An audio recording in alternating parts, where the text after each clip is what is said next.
What's up, first grade? I hope you had a lot of fun with our new artist, Vasily Kandinsky. He is a really incredible Russian abstract painter. And today, guys, we're going to kind of mash up what we learned about last class, what he became famous for, kind of his circles and his color studies, with another one of his kind of quirkier ways of drawing something, and that's a tree. So today we're going to put both of those things together. We're also going to need our watercolor paints. So go ahead, guys, and grab your crayons, the paper that I sent home, plus your pan watercolors, and join me as we create our own Kandinsky-inspired tree. Okay, as you can see, guys, I have out my paper, my crayons, my pan watercolor, plus a cup of water. Now, normally I would have you draw the tree first, but because I want to make sure you can see what I'm doing, I'm actually going to start with making those color studies with our circles first. So I'm going to go ahead and I'm going to start picking some areas where I want some of those concentric circles. That means they all touch, they all go together, they get slightly bigger as they go, where I want some of those concentric circles to live. Now, I want you to think about these like leaves on a tree. So don't draw them all the way down here. The other thing is, since we're going to be turning this into a watercolor resist, is you want to make sure that you press nice and hard and get a thick, thick coating of crayon down on your paper. Okay? You don't want to see a lot of white sticking out in between. And you can make some 3 or 4 colors wide. You can make them 5 or 6 colors. That's going to be completely up to you guys. All right? How big or small you choose to make each one of your rings is going to be up to you as well. So like right here, I just made my second ring a lot bigger. Maybe this third ring is really small and thin, like that. And maybe I finish it off with a bigger ring of yellow. Now, the one thing you've got to watch out for, guys, is all your little kind of crayon dust that gets left behind. You're going to want to make sure that you kind of brush or sweep or tap that off of your paper as you go. Otherwise, when you get to a lighter color like yellow, that little bit of crayon dust is going to stick on him and spread, spread, spread. All right? So just something to be mindful of, to watch out for. So I'm going to do one here. Maybe I'll do another small one here. Maybe I'll get in some black too. Yeah, that'll look real nice against my red right there. Oh yeah. Finish him off with hot pink next to him. Why not, guys? It's all about the rhythm of the colors. What do you want each one of these little rings to say? And see that crayon dust right there? Boing. That's what you got to watch out for. So whenever I tap my paper, it's because I'm trying to get rid of it. You can also lightly brush the paper to help get rid of it. Ooh, whoops, pushed too hard in my crayon there, guys. Oh well, it happens. Get rid of that. Maybe add in a bigger ring of this beautiful magenta color. Now, once you have several drawn, all right, then we'll move into creating our tree. And this is going to be a little bit backwards, and I apologize that I have to do it that way. But it's mostly because I wanted to show you how thick we really had to make our concentric circles more than anything else. All right.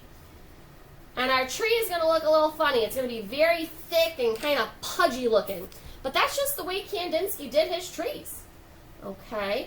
There was a lot of movement and expression to them. His trees looked like they were trying to tell you how they were feeling. So once you've colored in all your circles, and maybe I'm going to do one more down here-ish, I think. And I know, I'm sure your hands are probably getting tired from holding your crayons so hard. That's okay. Go ahead. If you need to take a little stretch break, you can do that too. Not saying you can't, all right? Once you have them all drawn in, I haven't used any green, guys, because it was hiding in the box on me. Here we go. Get a nice lime green one in there. Yeah, I like that. So now we're going to start with our brown. And what I want you to do first is draw a capital letter Y. We're going to build our entire tree off of this Y. And I'm just going to bring it all the way up to my first two ones there. Maybe I have a branch that comes up and off. And I'm going to start adding in all of these kind of very expressive and swoopy lines. Maybe some touch one of my circles, maybe they don't. That's okay. But the big thing here is trees really aren't this skinny. So I'm going to come back in here and color him a little bit fatter on both sides. I'm not just going to color on one side.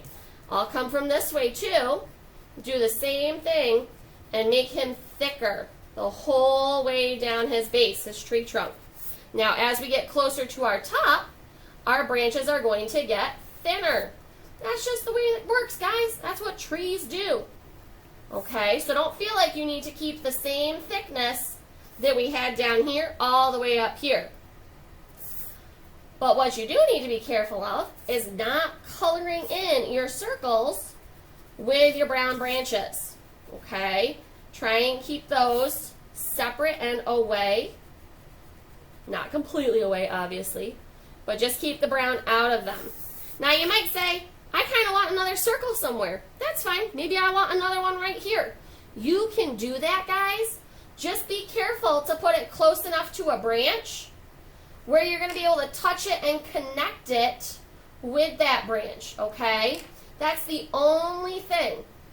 So maybe I make this one have a really nice, big, prominent purple and then a bigger orange on the outside. The branch that's closest to him, I can draw off of this one to make him touch, or that one to make him touch. It's all the same. Now that I've got those colored in nicely, I'm going to connect this last branch right here, boink, like so. Give my paper a good tap. And now, guys, we can go ahead and start adding in our watercolor. If you want, you can add in some expressive lines for some grass down at the bottom here, but you don't need to. If you just want to have it be all blue, go for it. The big thing, guys, your watercolor needs water. So really make sure you're keeping your brush nice and wet. And because we went so thick and heavy with our crayons, you're going to be able to color right over your Kandinsky circles that we made. If you use too much paint and not enough water, though, then you're going to run into some trouble. So do your best here. Fill your sky in all the way from the tippy tip top to the very bottom. All right? And have fun with it. Think about the sounds that are coming off of each one of these circles. Because remember, Kandinsky was also inspired by music. And maybe we'll visit him again and have a little fun with Mr. Cornell, and we'll make our very own music man and do a combo lesson for you guys. What do you say? What do you think? We'll get Mr. Cornell playing some sounds, and we will go ahead and create art based off of what we hear. I think that sounds pretty darn cool. Yes, I do. But for now, guys, I'm going to go ahead and get this all finished up, and I will see you next time when we meet a brand new artist.